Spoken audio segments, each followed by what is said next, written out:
Wait, before you watch, comment down below, are you the kind of person who always says yes to everyone, even when you're exhausted? Comment yes or no right now, and let's see why your mind does this. What if I told you that your deepest acts of kindness aren't actually selfless, and that being too nice might be a quiet act of self-destruction? Look closely at the kindest people in your life. The ones who always show up, who always smile, who always say yes. Have you ever noticed how exhausted their eyes look? We teach children that kindness is a pure, uncomplicated virtue. But when kindness is driven by a terrifying fear of rejection, it stops being a virtue. It becomes a psychological credit card. You keep charging other people's emotional comfort to your own energy account, until the debt catches up and your nervous system goes bankrupt. What if everything you believe about altruism is upside down? We treat kindness like a noble triumph over our selfish instincts. But here is what nobody tells you. Kindness without boundaries is not kindness at all. It's self-erasure disguised as virtue. In neurobiology, researchers found that when you observe someone in pain, your brain's mirror networks activate the exact same neural circuits associated with processing suffering. You aren't just logically observing their distress. Your nervous system is simulating it in real time. When you absorb everyone else's suffering without setting emotional boundaries, your body triggers continuous stress responses. Psychologists call this compassion fatigue. You think you are being a good person. In reality, your nervous system is trapped in chronic fight or flight, elevating stress markers because you never learned how to protect your own boundaries. And that is only half the picture. Because when you suppress your own needs to keep everyone else happy, those buried feelings don't just disappear. They start to ferment in the dark. So here's what we now know. Unbounded empathy physically overloads your body with chronic stress, turning self-sacrifice into survival. And we haven't even gotten to the quiet monster growing inside every chronically nice person. Here is where it gets terrifying. Coined by researcher Dr.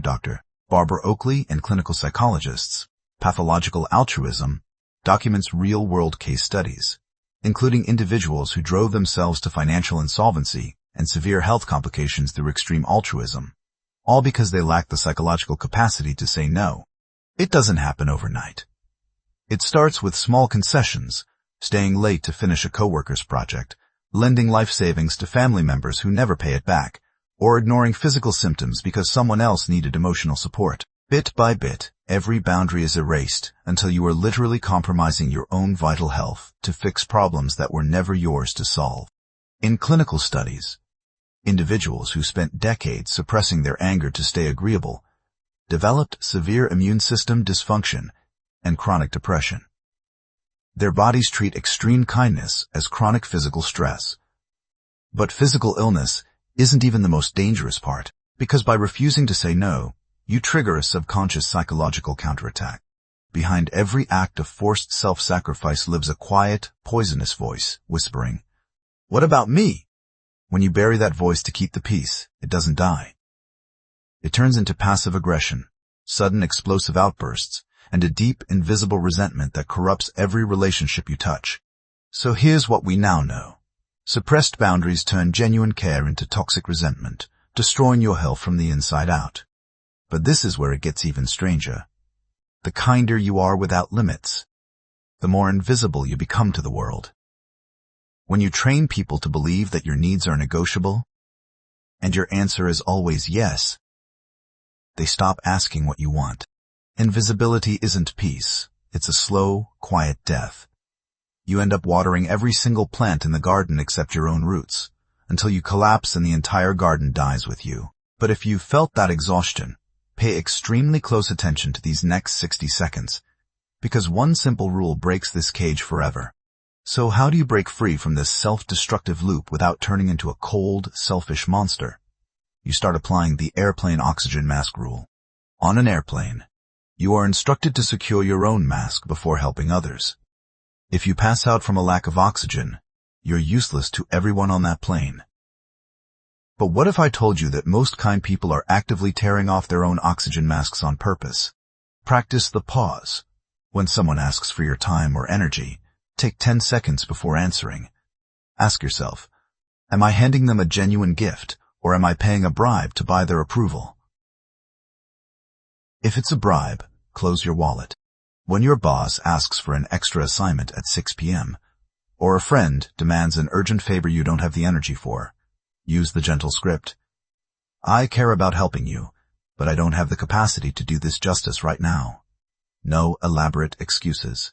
No lying. Just a calm, clear boundary that honors both of your lives. So here's what we now know. Invisibility is the penalty for boundaryless living, and self-care is a biological prerequisite for genuine compassion. But this is the part that matters most. Studies in social psychology show that people who enforce strict boundaries are consistently rated as more trustworthy and attractive than those who always say yes. Endless compliance doesn't make people love you. It makes them instinctively distrust your motives. Stop treating boundaries like walls. A boundary is an emergency exit. When you set one, you aren't locking people out. You're stopping yourself from burning down the building just to keep them warm. A boundary isn't a wall to keep the world out. It's a mirror that forces the world to see you clearly. A boundary says, my love is real, but it cannot exist if I am empty. When you stop using kindness as a performance to earn love, you finally take off the mask. You realize that your value was never tied to how much of yourself you could give away. You were worthy of love before anyone ever needed anything from you. The monster within kind people was never their anger or their limits. The real monster was self-neglect. Set down the mask. Choose truth over endless compliance, and watch your kindness transform from an act of survival into a source of real power. If you're ready to stop disappearing for people who only love your mask, subscribe, leave your story below, and click right here to learn how your mind tricks you into staying trapped.